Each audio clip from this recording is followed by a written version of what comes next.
यहाँ पर मूवी के स्टार्ट में हम कुछ चोरों को देखते हैं जो कि दो एक्स को चुराने की कोशिश करते हैं। मूवी शुरू होती है और जो कि हमें एक जनरल और उसकी मलिका की लव स्टोरी के बारे में बताती है। वैसे तो हम देखते हैं कि ये नॉर्मल लव स्टोरी है जहाँ पर दोनों को मार दिया जाता है, लेकिन इस स्टोरी की सबसे बड़ी मिस्ट्री है 3 गोल्डन एग्स। पता चलता है कि शादी वाले दिन उस जनरल ने मलिका को 3 गोल्डन एग्स दिए थे, यहाँ पर जिनकी कीमत का अंदाजा लगाना बहुत मुश्किल है। सालों तक लगता था कि ये बस अफवाह है, लेकिन फिर कुछ टाइम के बाद लोगों ने 2 एग्स को ढूंढ लिया था, लेकिन तीसरा एग कहाँ है ये अभी भी एक मिस्ट्री है। लेकिन उन 2 एग्स में से एक एग को मार्केट में बेच दिया गया और दूसरा एक म्यूजियम में है। आगे हम एक आदमी को नकली गोल्डन एग बनाते हुए देखते हैं और फिर नेक्स्ट सीन में हम देखते हैं कि FBI की टीम म्यूजियम में आई है जहां वो गोल्डन एग रखा हुआ है और उन्हें FBI की टीम को लीड कर रहे होते हैं 2 ऑफिसर।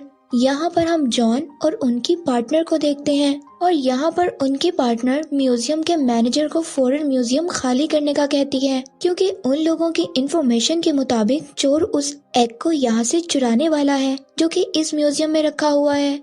जॉन यहाँ पर उस एग को चेक करता है और कहता है कि चोर अपना काम कर चुका है और ये एग नकली है। मैनेजर उसकी बात पर बिल्कुल यकीन नहीं करता और हंसते हुए उसकी बात को टाल देता है और तभी वहाँ से जॉन एक बच्चे से कोल्ड ड्रिंक लेकर उस एग पर गिरा देता है।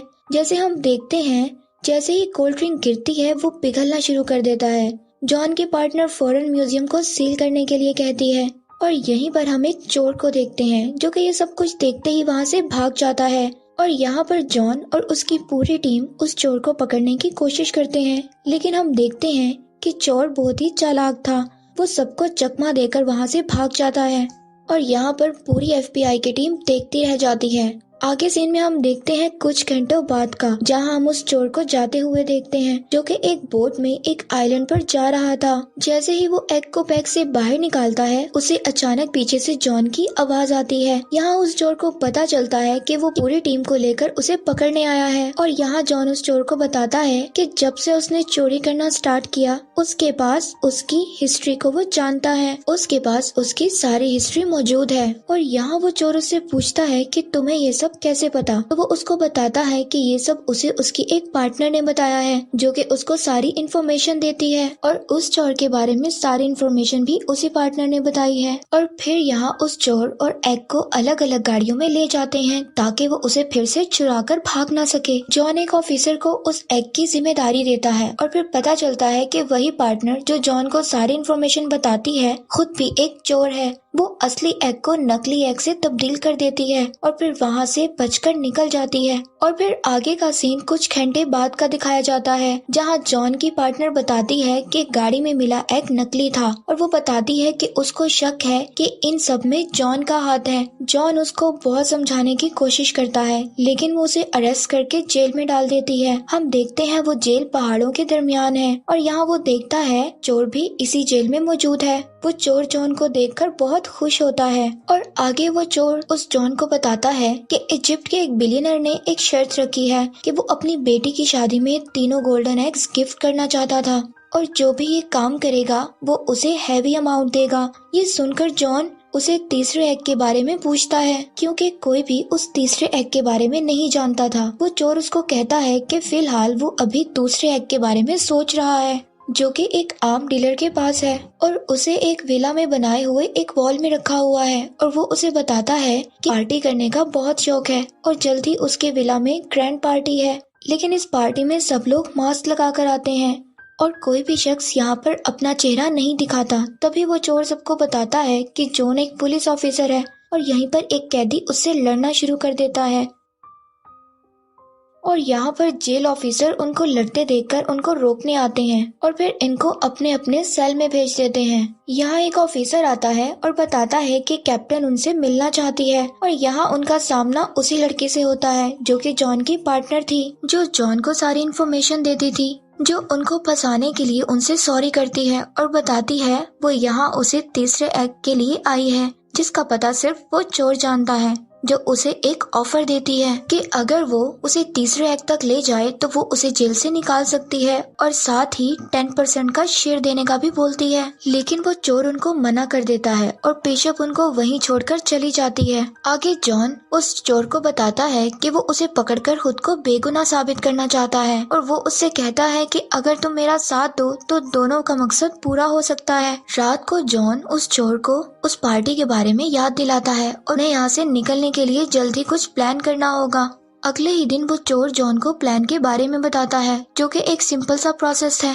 पहले तो वहाँ वो एक छोटा सा ब्लास्ट करते हैं जिससे हर तरफ धुआं हो जाता है। फिर वो मेन गेट तक आते हैं जहाँ पर उनके पास एक कार्ड था। ये कार्ड वो चोर उस वक्त चुराता है जब जॉन की लड़ाई के बाद ऑफिसर उन्हें वापस ले जा रहे थे और नेक्स्ट सीन में जेल की दीवार तोड़कर उनके हेलीकॉप्टर तक पहुँचना था। और यहाँ पर कुछ ऑफिसर उनको पकड़ने की कोशिश करते हैं और बहुत रोकते हैं और यहाँ जॉन की जान भी जाने लगती है, मगर वो बच जाता है। लेकिन फाइनली वो हेलीकॉप्टर लेकर वहाँ से निकल जाते हैं। आगे हम देखते हैं बिशप को, जो कि FBI एजेंट ऑफिसर के साथ बैठी होती है, जहाँ वो कंप्यूटर को यूज करके अपने सारे रिकॉर्ड्स को डिलीट कर देती है और फिर वो FBI की एजेंट को जॉन और उस चोर के भागने की खबर देती है और साथ ही बताती है कि वो रात को डीलर की पार्टी में आने वाले हैं। इधर वो चोर अपने फ्रेंड के प्लान से उस डीलर की पार्टी में निकल जाते हैं। यहाँ पर चोर जॉन को अपना प्लान बताता है कि हमें उस डीलर के गार्ड्स और कैमरामैन से बचते हुए उस वॉल तक पहुँचना होगा, जो कि ऐसी टेक्नोलॉजी से बनाया गया है जो सिर्फ उस डीलर की आवाज और शक्ल देखकर खुलता है।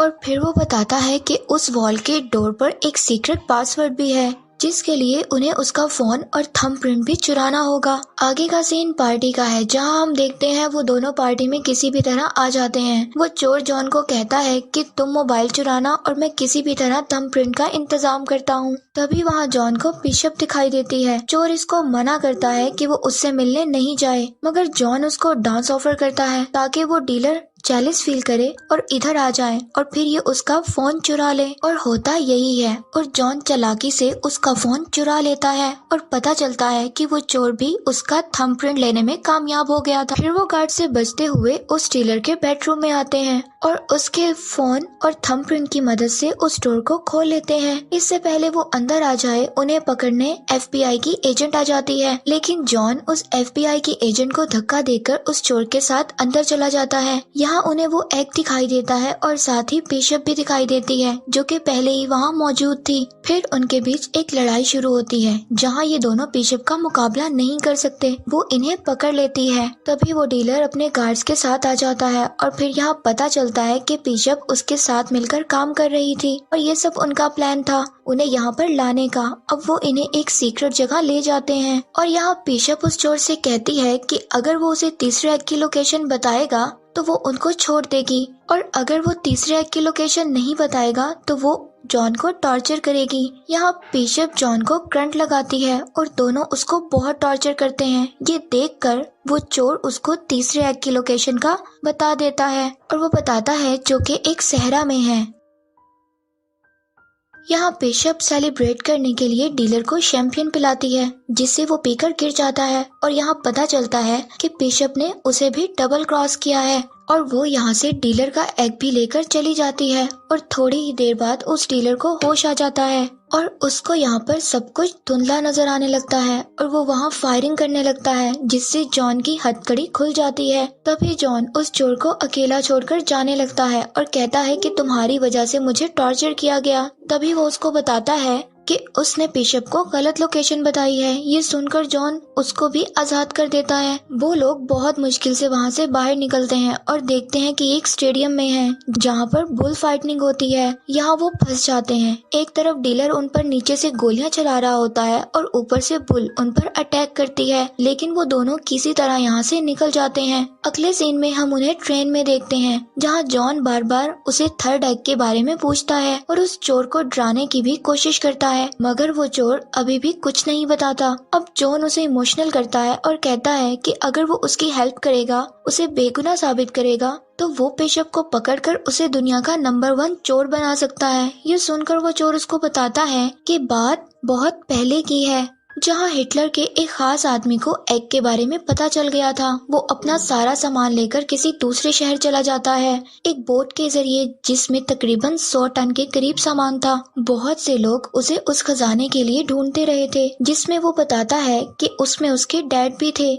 उनके मरने के बाद वो चोर उसको बताता है कि उनके ट्रॉल से एक घड़ी मिली थी जो कि वो एक ऑक्शन से लाए थे। ये असल में उस आदमी की वॉच थी जिसमें उसको पता चला कि तीसरा एग कहीं दूर जंगलों में छुपा है। वो दोनों भी वहाँ पहुँच जाते हैं और घड़ी की मदद से एक सीक्रेट होल को ढूंढ लेते हैं। वो चोर अपने डैड की घड़ी से उसका दरवाजा खोलता है और वहाँ काफी कीमती चीजों को देखते हैं और वहाँ वो कुछ एंटीक कार को भी देखते हैं और वहीं वो उन्हें एग भी दिखाई दे देता है। इससे पहले वो उन्हें लेकर जाते बिशप एक बार फिर उधर आ जाती है। वो उन्हें बताती है कि उसको उस पर शक था, इसलिए वो उनका पीछा करते हुए वहाँ तक आ जाती है। फिर वो उनसे एग देने को कहती है और तभी एफबीआई की एजेंट पूरी टीम को लेकर वहाँ आ जाती है। उससे बचने के लिए वहाँ पर मौजूद एंटीक कार में तीनों भाग जाते हैं और एफबीआई की टीम भी पुरानी गाड़ियों से उनका पीछा करती है।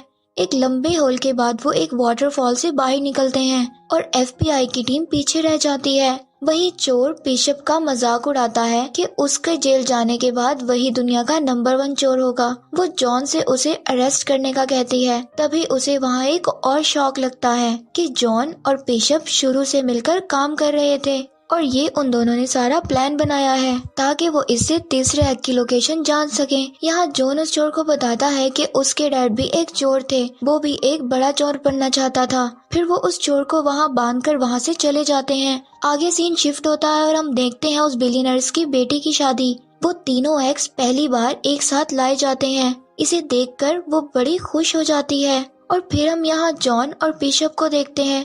उन्हें इन एग्स के बदले काफी ज्यादा हैवी अमाउंट मिलती है और वहीं वो एजेंट एफबीआई की टीम के साथ आती है और इस बिलियनर्स को चोरी का सामान खरीदने के जुर्म में अरेस्ट कर लेती है और वो दोनों ये सब कुछ देखकर वहाँ से निकल जाते हैं। आगे हम 6 महीने बाद देखते हैं जॉन और बिशप को एक बोट पर एंजॉय करते हुए। तभी वो चोर उधर आ जाता है और वो दोनों उसे देखकर हैरान हो जाते हैं। वो उनको बताता है कि एफबीआई की टीम ने मुझे अरेस्ट कर लिया था और वो दोबारा मुझे वहाँ जेल भेज रहे थे, मगर मैं वहाँ से भागकर निकल आया और इधर आ गया। आगे वो बताता है कि मैंने उस एफबीआई की एजेंट को हैवी अमाउंट की लोकेशन दे दी है, अब तुम मेरी तरह बिल्कुल खाली हाथ हो। फिर वो उन्हें कहता है कि मेरे पास एक और प्लान है जिस पर तुम्हें मेरे साथ मिलकर काम करना होगा। अगर तुम ऐसा नहीं करते तो वो एफबीआई की एजेंट तुम्हें अरेस्ट कर लेगी। जॉन पहले मना कर देता है लेकिन फिर दोनों मान जाते हैं और उस एजेंट के आने से पहले वो वहाँ से निकल जाते हैं। आगे हम उन्हें दूसरे शहर में देखते हैं जहाँ वो नई चोरी के लिए तैयारी कर रहे थे और यहीं पर मूवी एंड हो जाती है।